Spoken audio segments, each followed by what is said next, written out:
gentlemen, welcome aboard the Athletics Can't Wait Jets podcast, your nonstop shop for all things Jets. Now here are your hosts, Tim McMaster and Connor Hughes. Listen safely. Can't wait.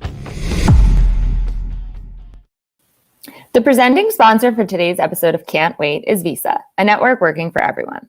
Welcome into the Can't Wait podcast. The Jets fall to 0-3 on the season after being shut out by the Denver Broncos on Sunday. Who's to blame for the offensive struggles? Where do they go from here? I'm Marissa Morris, joined by the Athletics Jets beat writer Connor Hughes.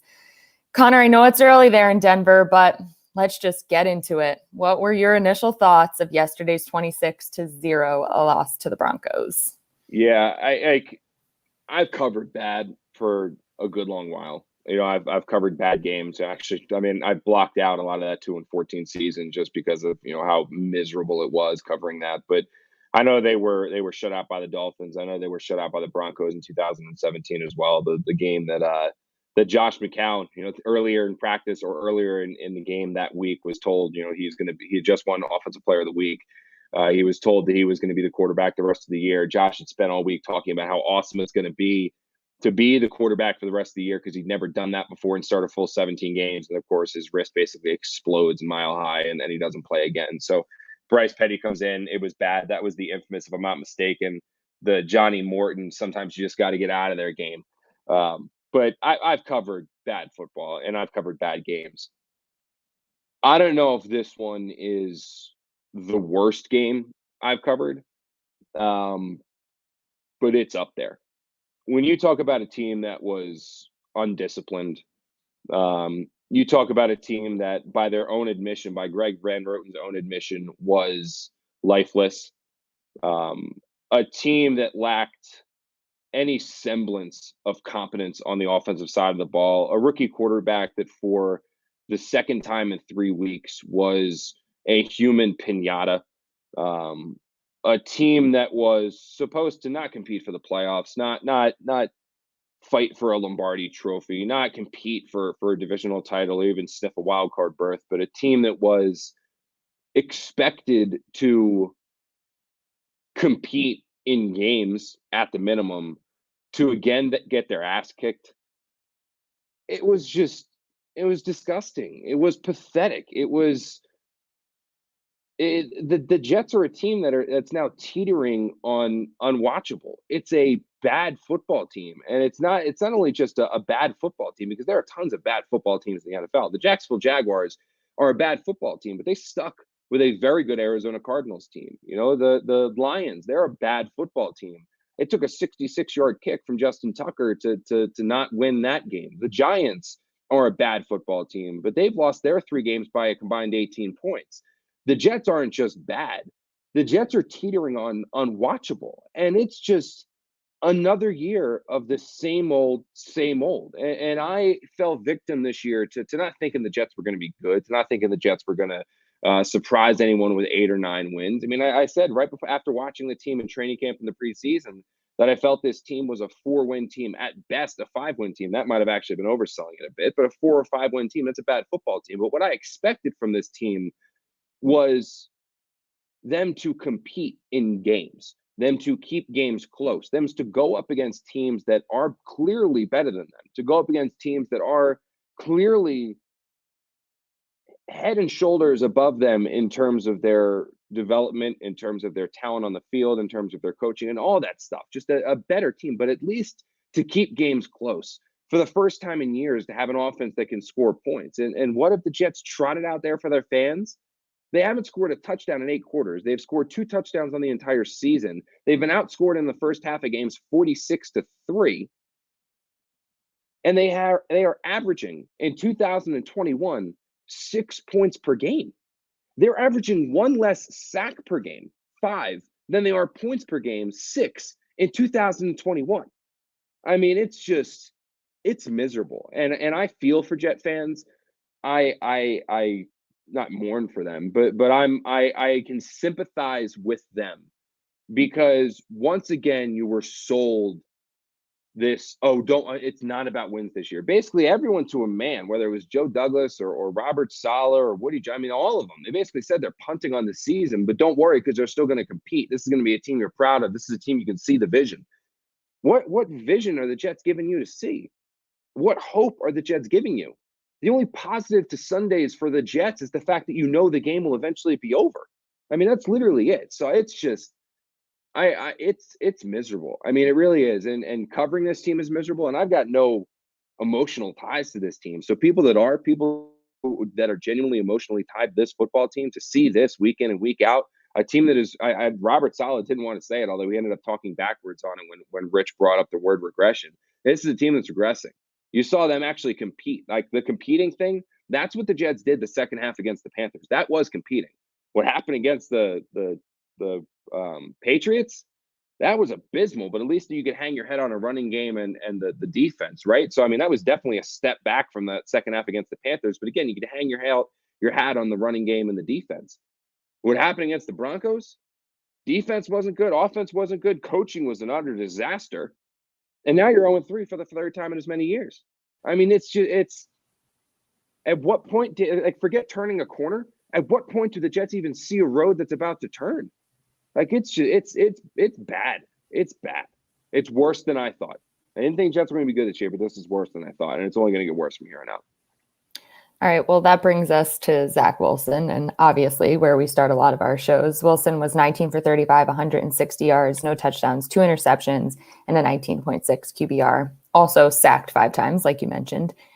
I know it's early, but are the Jets failing Zach Wilson? How would you evaluate the rookie's performance and the offense on Sunday?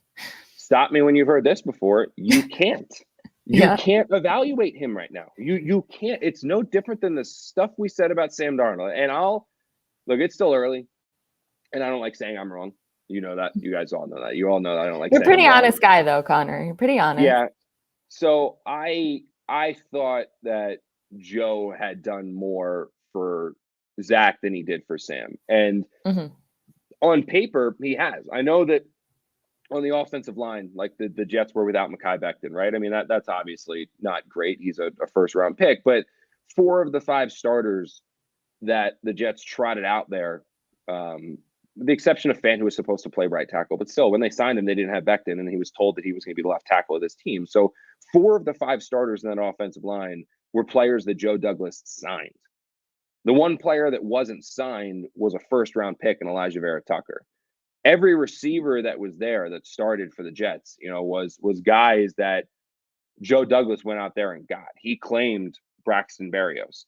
He signed Corey Davis. He drafted Elijah Moore. He signed, Keelan Cole. So 4 of the Jets receivers that went out there were all guys that Joe Douglas added. I thought that on paper, the Jets had given Sam Darnold not, elite level playmakers, not elite level protection. But I thought this offensive line, like I said, was going to be average, and average in the NFL is pretty good. I thought the receivers were going to be really good and able to make plays for this guy. I said at one point in the second or third quarter of this game when it was obvious the Jets were going to lose once the score reached double digits. I mean, it was over at that point, like the first quarter. But I said at one point in the second or third that I don't put this loss on Zach. I don't put this defeat on Zach. I don't look at this and say Zach Wilson's the reason why the Jets lost this game. That was the case in week 2. I mean, the 4 interceptions were the reason why the Jets lost to the Patriots. But that's okay. Rookie quarterbacks are going to have games like that. Much like the Panthers game, and you can say even more so this week, you can't put it on Zach. And don't get me wrong, Zach didn't play great. Some of those sacks were on Zach, where he was holding the ball too long, as Greg Van Roten said. Some of the throws that he made were ill-advised. There were times that he did have guys open, like on the first series on third down.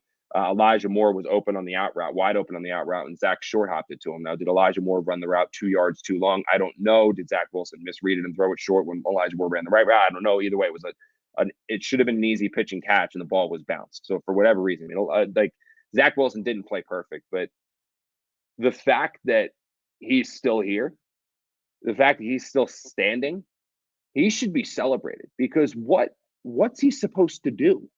Honestly, the guy got sacked 5 times. He was hit 9. Justin Fields was sacked 9 times yesterday. I get I'm just giving the comparison of the rookie QBs. Yeah.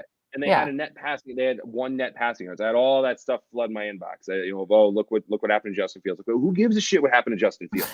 If Justin Fields fails, if he's the biggest bust in the NFL, does that make the Jets better?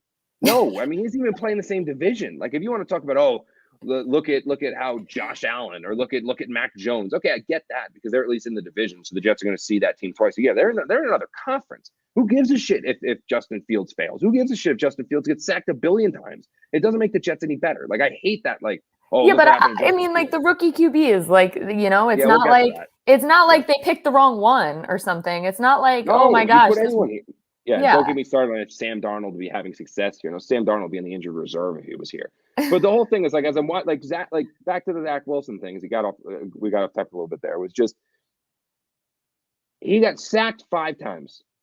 He was hit 9 times. I don't have the exact pressure numbers because ESPN Stats and Information puts it out, but he had to have been pressured on at least 40% of his dropbacks. I think Rich had said it was his fewest, or it was the least amount of pressures he'd faced, so it was under 50% at least. But still, 40% of the time he dropped back, he was there. He was hit officially 9 times, but he was knocked down to the ground many more than that. 5 sacks. It's a lot if a quarterback goes down 3 times. Zach Wilson's averaging 5 sacks per game. There were several times in that game, though. There were several times where the offensive line did hold up, where the offensive line gave Zach enough time to throw. He had time to go through his reads. And these receivers created 0 separation. When the receivers did create separation, when the receivers did get open, and Zach fired them with passes that were accurate, Corey Davis, signed to be your number 1 receiver, dropped 3 balls. Ty Johnson, when he wasn't completely brutally screwing up pass protection, dropped 3 passes himself. Michael Carter, who was the most sure-handed running back I've seen on this team since Matt Forte, and that was really the corpse of Matt Forte at that point in his career, dropped a pass on 2nd down in the 1st or 2nd quarter that if he had caught that pass on a little Texas route, he would still be running. Where's the help? Zach Wilson tried to play boring football. He didn't want to play hero ball, and he did it effectively. But when he gave the guys the balls in room to run, in open spaces, they didn't do anything for him. Just like Sam for the last 3 years, Zach was out there doing it all by himself. Just like Sam, Zach received 0 help.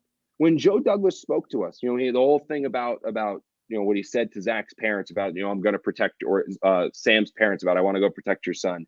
The whole thing he said about Sam, I need to surround the quarterback with protection and playmakers. Obviously, he didn't do that for Sam Darnold. That's why Sam Darnold's in Carolina right now and Zach Wilson is here. But we're at a point now where Joe has surrounded Sam with his version of protection and his version of playmakers. Only the guys that he signed and added to protect Zach Wilson are getting him pummeled, are getting him beat up, are getting him destroyed time after time after time. The playmakers he signed are not making plays. You want to make plays? The plays are Corey Davis finding a way to make that grab when Zach Wilson escapes around the left side of the pocket, somehow avoids a sack that way, throws a nice pass to Davis, which would have put the Jets inside the 10-yard line. I know it was a good defensive play. It doesn't matter. If you're a number 1 receiver, you catch that ball. Jamar Chase catches that ball. Julio Jones catches that ball. Number 1 receivers catch that ball. Number 2 receivers who got paid $27 million or something, whatever Corey Davis got on that 3-year deal, basically a 2-year contract, because he didn't exceed expectations, because he didn't reach expectations in Tennessee, they dropped that pass. And that's what Corey Davis did. He dropped it. He's got to catch that pass. Period. He has to catch that pass, and he doesn't. The Jets keep betting on these guys with upside. Joe Douglas's approach of signing guys based on their upside, signing guys that works when the players actually reach the upside. When you sign ascending players that are ascending, these players that Joe Douglas keeps signing are not ascending players. Greg Van Roten's not ascending. George Fant is not ascending. Morgan Moses is not ascending. Corey Davis, it's early, but does not look like he is ascending if you mean of reaching the level of a number 1 receiver. Corey Davis, to me, looks like a very good number 2. That's what he looks like. And the Jets are paying him to be a number 1. And I am just, I don't know. Again, like I said, Marissa, I watched that game and I felt for Zach Wilson, because as you watch him just get beat and you get him destroyed and you watch him, and I said it at week 1 and it happened again, you watch him get peeled off this field like a bug off of a windshield. When you watch that happen time after time after time, what else is he supposed to do when he is surrounded by nothing, when no one around him is giving him any help? That was the case week 1. That was the case week 3. It was not the case week 2. That was all on Zach, but he's a rookie. It's going to happen. What is he supposed to do? I don't know. I really don't know. And you talked about stunting him. It's happened before. It happened with Carr in Houston. It's happened with countless rookie quarterbacks that when they get beat up and they get pummeled their rookie year with their first NFL experience, when they get plagued with drops, what happens to them eventually? That clock, the internal clock that you want the internal clock to go off. All it is, you're taking a sledgehammer to that internal clock for the rest of this guy's career. And we're not at that point yet. You don't know if Zach Wilson's going to be able to withstand it. There have been rookie quarterbacks who got beat up and were able to withstand it. But there are many, many more that endure what Zach Wilson's enduring right now, and they don't come out on the better end of things. So the Jets need to get their shit together and get their shit together quick. Otherwise, they're going to run the risk of ruining another quarterback, period. That we aren't there yet. I wouldn't sound those alarms yet, but that's where it's trending. If this, what we saw week 1 and what we saw week 3, and probably would have seen week 2 also if Zach wasn't throwing so many interceptions. Like, that's the thing, is that if Zach hadn't thrown those picks, he was probably going to get destroyed anyway. So if this happens for 17 games, 18 weeks, you'll be lucky if Zach still has his head attached to his shoulders by the end of the season. I thought the kid might be rookie of the year. You'll be lucky if his head's still attached. It's going to be like the Dumb and Dumber scene where our pets' heads are falling off. The Jets quarterbacks' heads are falling off. That's what they're running the risk of doing to this kid. Seriously. All right. Well, we obviously have a lot more to get to. We're going to talk about what we mentioned off the top, who's to blame for these offensive struggles and where do they go from here. We're going to talk a little Joe Douglas and take a look at the defense, which didn't look that great yesterday. But first, a message from our sponsors. Growing up, cereal was one of the best parts about being a kid. But I had to give it up because I realized it was full of sugar and junk that you really shouldn't eat. Until Magic Spoon came along. There are 0 grams of sugar, 13 to 14 grams of protein, and only 4 net grams of carbs in each serving. And it's only 140 calories a serving. It's keto-friendly, gluten-free, grain-free, soy-free, and low-carb. You can build your own box with available flavors, including cocoa, fruity, frosted, peanut butter, blueberry, cinnamon, cookies and cream, and maple waffle. So to get your Magic Spoon, go to magicspoon.com/wait to grab a custom bundle of cereal and try it today. And be sure to use our promo code WAIT at checkout to save $5 off your order. Magic Spoon is so confident in their product, it's backed with a 100% happiness guarantee. So if you don't like it for any reason, they'll refund your money, no questions asked. Remember, get your next delicious bowl of guilt-free cereal at magicspoon.com/wait and use the code WAIT to save $5 off. Thanks to Magic Spoon for sponsoring this episode. Today's episode is sponsored by the NBA and their quest to advance the game of basketball, grow the community, and impact culture.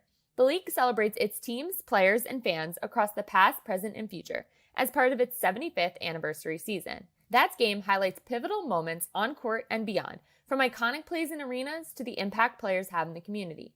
That's the NBA, that's game. Like in the NBA Finals, when the Bucks had their backs against the wall, Drew Holiday steals the ball, pushes the break, alley-oop to Giannis for an iconic slam, seals Game 5 and the eventual title. That's the NBA, that's game. This is more than just basketball. It's what connects us all and keeps us coming back for more.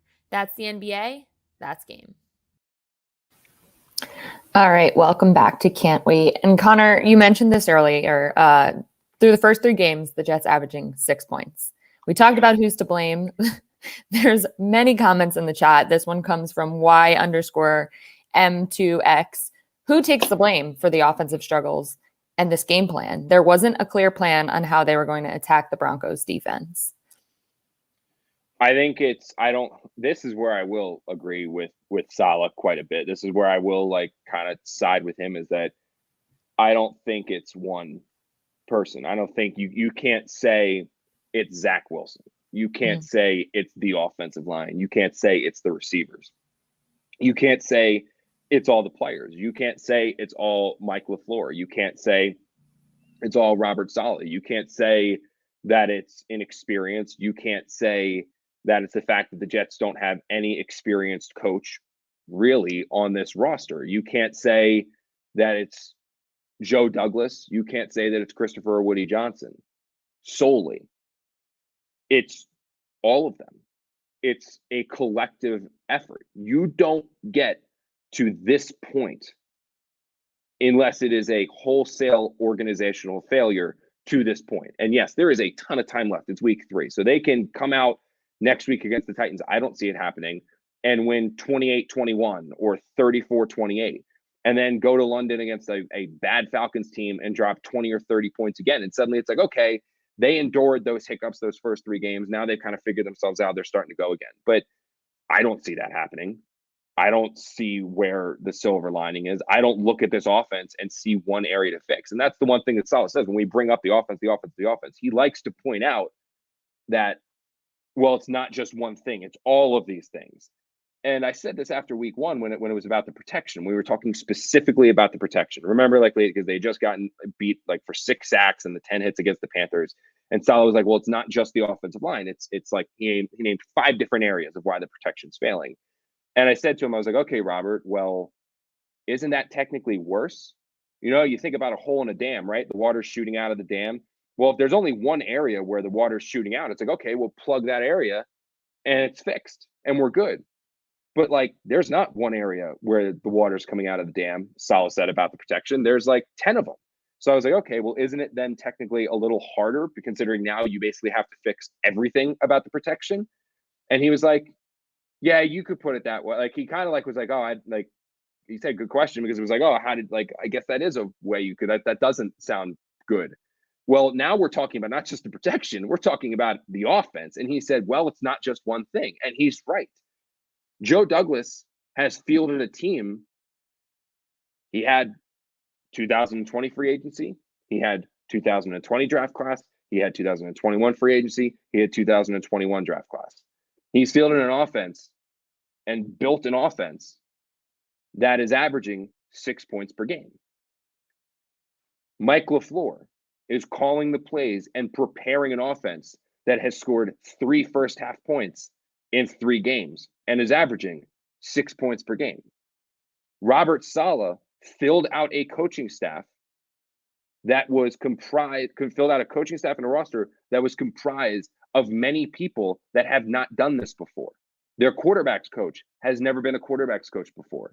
Their offensive coordinator has never been an offensive coordinator before. Their offensive coordinator has never called plays at the NFL level before. It's wholesale. It's not one person. You can't put the blame on one guy. It is failure all around. And I don't know how you just fix this each week. As I said about protection, when the Jets were like, oh, don't worry, it's fine. We're going to fix this. We just need to, we did. I was like, all right, well, we saw this shit protection all throughout the summer. Now you think you're just going to fix it in 3 practices? Turns out, no, you can't just fix it in 3 practices because even against the Patriots, when Zach Wilson wasn't throwing picks, he was getting sacked. So the only time he didn't get sacked was because he was throwing to the other team. As soon as he stopped throwing to the other team in the 3rd and 4th quarters, he got sacked 4 times. Here, he only threw the 2 interceptions, which were late trying to play hero ball and just throw it up.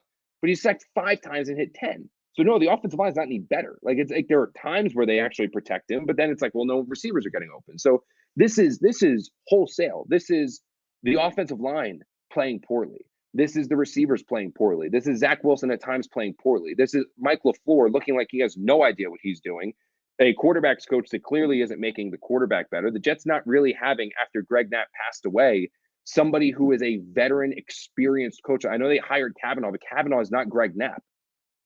So the loss of Greg Knapp is, I think, being felt significantly right now. This is Robert Saleh for fielding all of these first year, just assuming everything was going to work out and everything was going to be peachy and fine, and clearly it's not. It's Joe Douglas for building this roster, which is not good right now. And Joe Douglas's track record of building this roster is not good right now. His record as a GM of teams that he has constructed is 2-17. That's freaking awful. That's awful. 2-17. Adam Gase won 7 games with Mike McCagnon's team. He managed 2 with Joe Douglas's. You want to put it that way. I know that's going to make people go in an uproar, but that's a fact. Adam Gase with a team built by Mike McCagnon went 7-9. Adam Gase with a team that was run entirely throughout the offseason by Joe Douglas went 2-14. And now the Jets have a brand new coaching staff, brand new quarterback. Joe Douglas's fingerprints are all over this team. I wrote it on the 53-man roster cutdown. There's like 3 players on the roster right now that were Mike McCagnon guys. Everyone else is Joe Douglas players, and the Jets are now 0-3. So Joe Douglas's run as general manager is now 2-17. The Browns went 0-16. The next year they were 7-8-1. And then obviously they fell down, and then they added Michael Dunn and made the playoffs. So like then that thing's turned around right around then. But they that was like seriously. Like I get rebuilding. But like you want to talk about who deserves all the blame for the offense? There's not one person. It is a wholesale organizational failure to this point. Can it turn around? Sure. Do I see it turning around? Hell no. But like this is it. It's not one person. It is as Saleh said, it's everyone. And unfortunately, in my opinion, I think that's worse. Maybe I'm wrong in that regard. Maybe it is better when it's like a whole bunch of everywhere going wrong.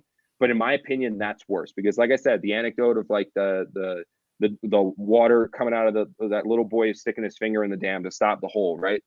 It's fine when there's only one hole. When suddenly there's 10, it's a bigger issue. When there's 11, now you got to reach down to your toes. When there's 21, 22 holes, now you're out of fingers and toes to plug holes. You got to, what the hell are you going to do now? You know what I mean? Like seriously, that's quite the analogy.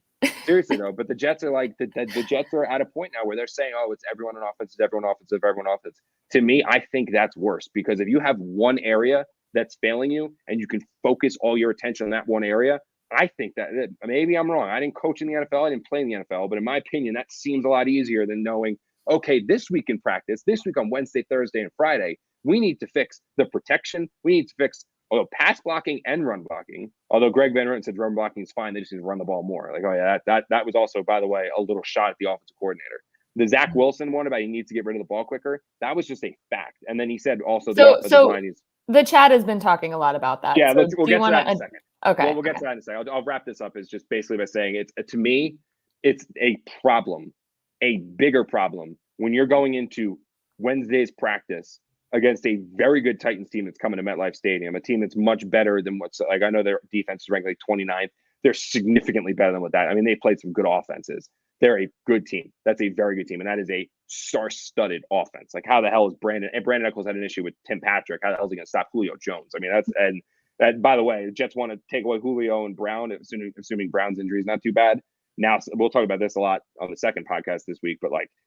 Now you got to drop all those guys back to play coverage, and now you're giving a box to Derrick Henry with 7 guys in there. Good luck against that. So, but I mean, you're going into that game by saying we need to fix the pass blocking, we need to fix the run blocking, we need to get our running backs back going, we need to get our receivers better, we need to get our tight ends more involved, and Zach Wilson needs to continue to try to improve himself as well. So go ahead and that's just on offense. Yeah, and the offense, by the way, solid wins. I asked him directly if he thinks the offense is broken. He said no.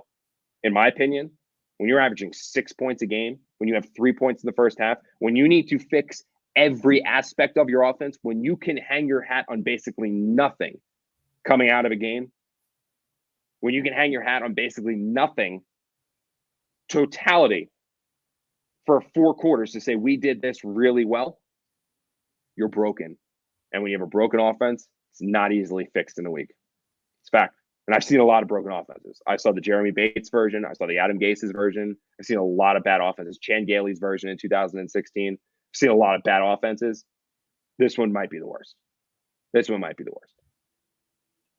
All right. Well, let's just quickly address that comment that you just mentioned earlier because the chat's been talking about it. You tweeted after the game that Greg Van Roten said that Zach Wilson needs to learn to get the ball out. What did you make of that? And you continue.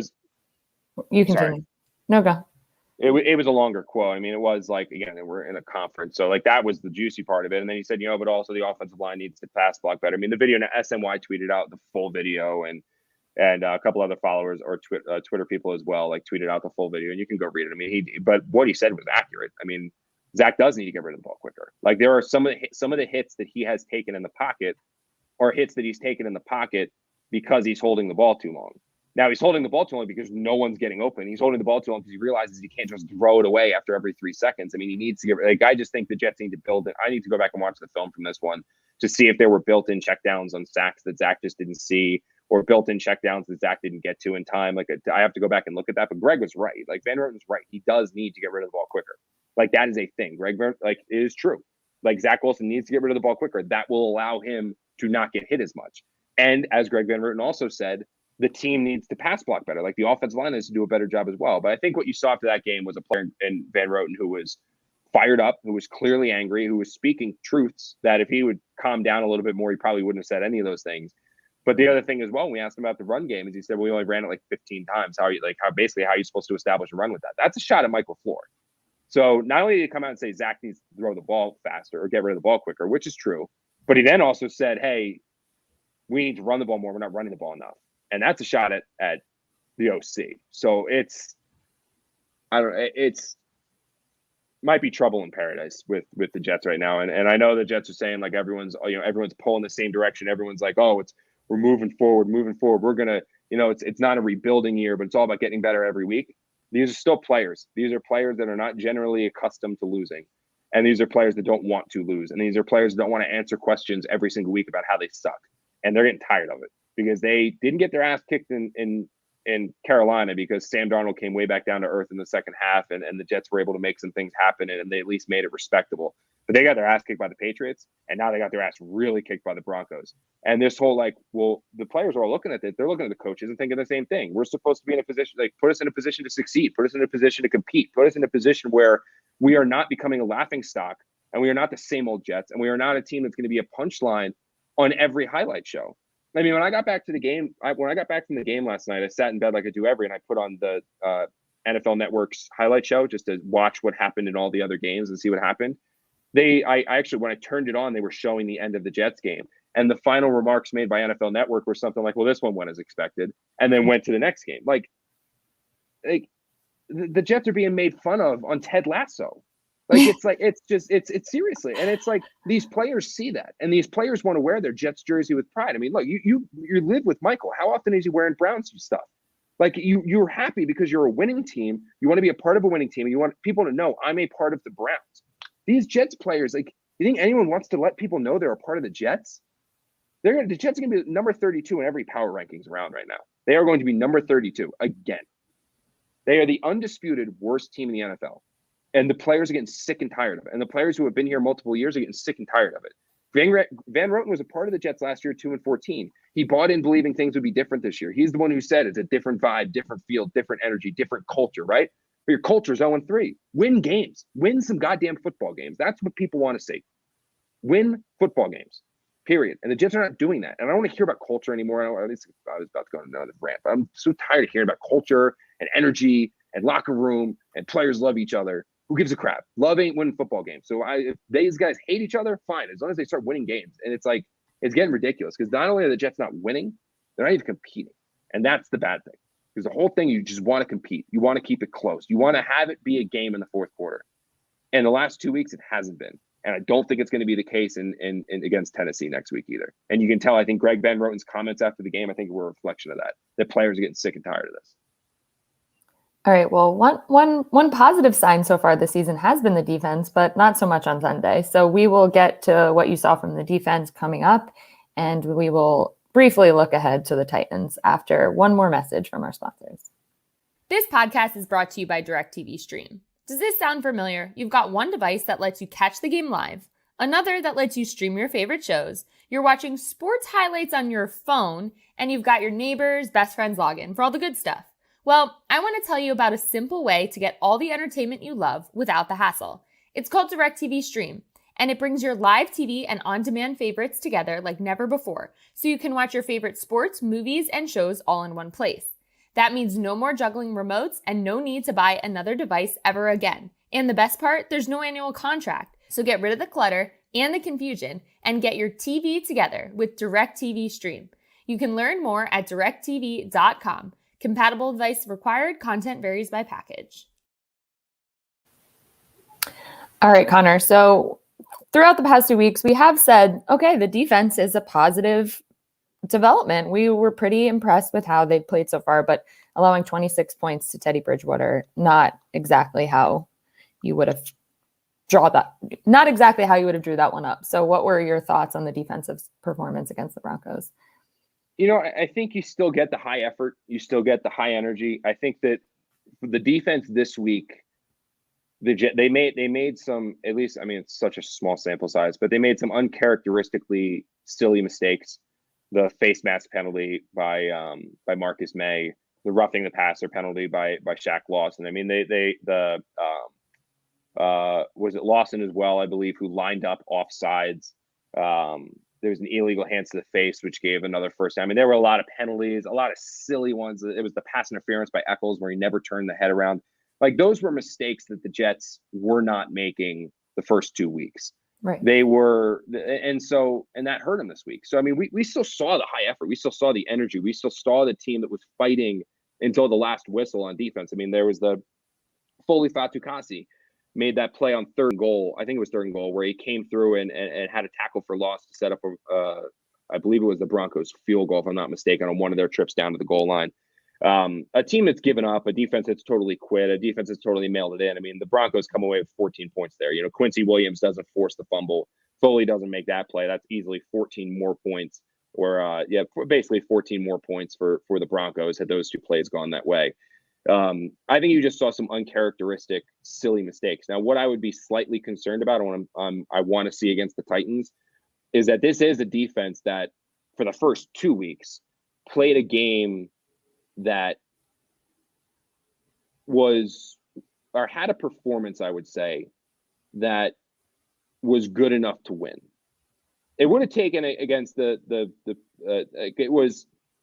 They played well enough those first two games to give the Jets a victory. They played well enough against the Panthers where they allowed 19 points, right? Was the score.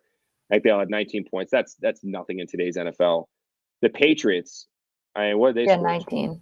Yes, and the Patriots game, I mean, the Patriots still weren't it wasn't until late that they were getting blown out. And that was with 25-6, and that was with 4 interceptions from Zach Wilson. So 4 free possessions given 16 points off of the interceptions. And I mean, they lost by 19. So they lost, you know what I mean? So and easily, obviously, you talk about when you're getting that close, like it's like all over the place. So I mean, those first 2 weeks, like the defense has done enough for the Jets to win. And what I would be slightly concerned about is that while the players will say no and the coaching staff will say no, are we getting to a point right now where the defense has had enough, where the defense is starting to get demoralized by what the offense is doing, that the defense is realizing we're busting our ass, we're giving 110%, we're putting forth efforts that's good enough to win, but there's no chance of us winning because our offense is doing nothing. And when that happens, the Jets are confident in their locker room, the Jets love their locker room, energy, culture, yada, yada, yada. But when that sometimes happens, you have one unit go this way and one unit go that way, and that's not good. And when you see some sloppy mistakes like a face mask from Marcus May, that's frustration. And the frustration from the defense isn't on the defense's performance because, again, like I said, it was a high energy effort. They weren't great. They made sloppy mistakes, but it was still a high energy effort that you could see if the offense gave them something, maybe the defense is still motivated to make another play and something along those lines. But I would be a little concerned that the defense is starting to have enough. That the Damian Harris touchdown run against the Patriots, where you could see this was a defense that just was very, oh my God, here we go again. And that's when they missed the tackles and Harris got in. It was a 26 yards touchdown. Like, it was just a morally depleted defense that led up a big run. I think I'd be worried that you're not going to have plays like that we're trending towards having games like that, where the defense is just like, man, again, because because literally they are getting nothing from the offense. Because we keep hammering home and belittling this point of 6 points per game. What that means is that all an opposing offense needs to do on average is score a touchdown and kick a PAT, and they beat the Jets. That's all you have to do to beat the Jets this season, based on averages after 3 weeks, is score a touchdown and kick the point after attempt, and you beat the Jets. Like, imagine being that defense. You can't allow a touchdown, or on average, your offense isn't going to score enough points for you to win. Like, that's bad. That's bad. One thing I forgot to mention earlier when we were discussing the offense was Elijah Moore left the game with a concussion. How long do you think he could be sidelined, and what can you tell us about that? So it's a concussion. Yeah, you saw it when it happened. I mean, you could tell he came up on another planet because it was happened on the end of round, and he got walloped, and I think his head like slammed back. I mean, it wasn't. I mean, as soon as he got up, like, I was sitting in the press box next to DJ, and I looked at him. I was like, I'm surprised he's not hurt. I was like, he got hit pretty hard. It looked like he was walloped, and you could tell when he got up, he was a little woozy. And then obviously the Jets immediately took him off the field. They evaluated him for the head injury. And now it's just a matter of how long he's going to be out, because you see the concussions that last weeks. You see the concussions that last a week. I mean, you just don't really know. So I would say that I don't know when we'll see him next. And we're recording this podcast right now at about 11 o'clock on Monday. I think we're talking to Saleh at 2:30. So we're going to have more information from him to confirm, like, okay, he's in the concussion protocol. It's going to be this. It's a severe one. You don't know. But it's early, but I would be surprised if you see Elijah Moore against the Titans. Now, I will make this comment about Elijah Moore pre-injury. He's looked an awful lot different in these games, these first 3 weeks, when he's been going up against not Jets cornerbacks. I mean, he's been, I'm not going to say disappointing, but like I said, he was a player that people within the Jets organization felt was a superstar, a player that was lightning in a bottle, the guy that was going to catch the 5-yard slant and take it 80 yards to the house, Odell Beckham-like in that regard. And aside from that one long grab he had against the Patriots, where he was wide open. I mean, it was that one little like rub wheel route where he was just wide open. He didn't do anything against the Panthers, and he didn't do anything before getting injured against the Broncos. And there were a couple plays where he was open that Zach just didn't get it to him, because Zach seems to have, telegraphed eyes for Corey Davis, which needs to change. You want to talk about ways Zach can get better, and the way that some of it's on Zach. He has laser focus on Corey Davis more than he should. I mean, so there are several times every game where he stares at Corey Davis, and he is going to Corey Davis no matter what, whether he's covered or not. That ball is going to Corey Davis. That needs to change. That's where Zach needs to get better. He's a rookie. He's going to learn that, but that needs to change quick, because teams are going to key in on it. Like, he needs to stop just staring down Corey Davis. But I've been a little surprised that Elijah Moore hasn't made the impact that I expected him to have early in this season. I thought he was going to hit the ground running, based off of what we saw in OTAs, minicamp, training camp, and based off of what the Jets were saying about him internally. I thought he was going to hit the ground running, and he has not done that. Like, he's been a disappointment to this point, honestly. And that's before the injury. Now he's probably going to miss a couple of weeks. All right. Well, this has been a pretty downer podcast, obviously, based off of what went down yesterday. But what was one positive that you think the Jets can build off? What's one thing you want to see this week that heading into the Titans, you're like, you know what? Okay, you talked about all the holes needing to be patched. What's one hole that they should really look to patch quickly, and that can be done before the Titans game on Sunday? Well, like Saleh says, everything that's wrong is when everything's going wrong and there's all these self-inflicted issues, I don't think that's easy to fix. But what I will say, the one area that if you can just clean this up, it should not fix a number of things, but at least help a number of things, is the discipline. Like, you can't have what was the final number? Was it 89? Was their final number with penalty yards, right? It was, so they had 8 penalties for 89 yards. That's undisciplined, sloppy, crappy football. Like, when you have a field goal that goes in the uprights from 56 yards and you have a delay of game that then backs you up, which the Jets should have tried it again. I mean, we played golf on Saturday, so I finally got a chance to experience like what the mile high air does to a ball. Now, that was a golf ball. Football is the same damn thing. Matt Amendola, I've seen the kids, like, he can make it from 61. Like, it was bullshit that they didn't attempt that kick. He can make it from 61, especially in Denver. He can make it there in Florham Park in East Rutherford. We've seen him do it. So he can absolutely kick it. But the Jets had 56 as their cutoff, backed it up 5 yards and said no. But if you can erase those sloppy penalties, if you can get it down to where you only have 2 or 3, not 8 for almost 100 yards, I think that will not fix a lot of things, but it'll help a lot of things. So the number one, I think, area they got to just focus on and hammer this week is the penalties. They got to get the penalties down. They are not talented enough to overcome 8 penalties for 89 yards. They just don't have the talent to do that. The Chiefs can do that. Rams can do that. The Chargers look like a team that might be able to do that. The Jets cannot do that. They can't. All right, Connor, any final thoughts before we get out of here and you enjoy your final day in Denver?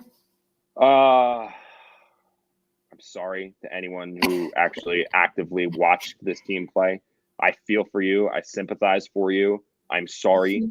I wish you received a better product. I wish you saw better football. I know that I want to say better days are coming, but I looked at the schedule, Marissa, and they got the Titans I don't see them beating Tennessee at all.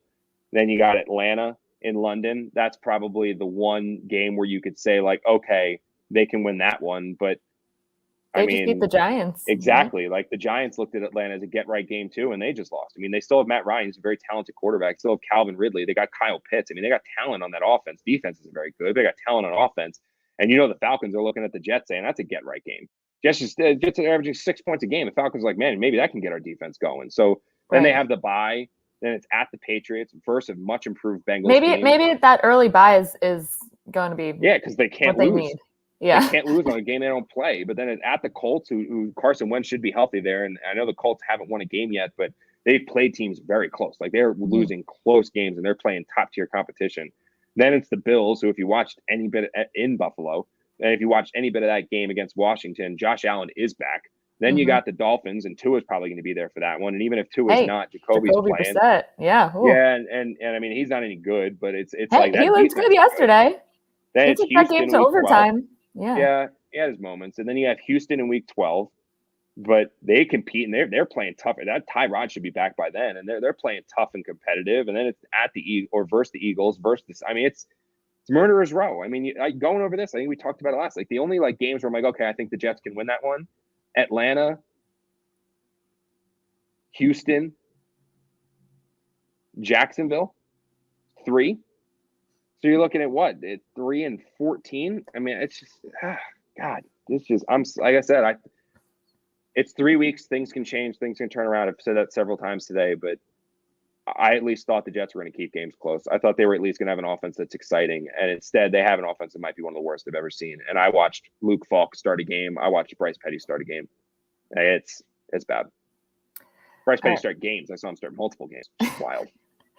All right. Well, we thank you all for listening to us, and we hope that even if things are rough on the field with the Jets, that we will entertain you. And please keep coming back and listening. We promise to bring a little positivity into your day, even though it's not always on the field. Have a great rest of the week, everybody. We will be back later in the week to preview that matchup with the Titans. If you have not yet gone to theathletic.com/can'twait, you can get 50% off a subscription.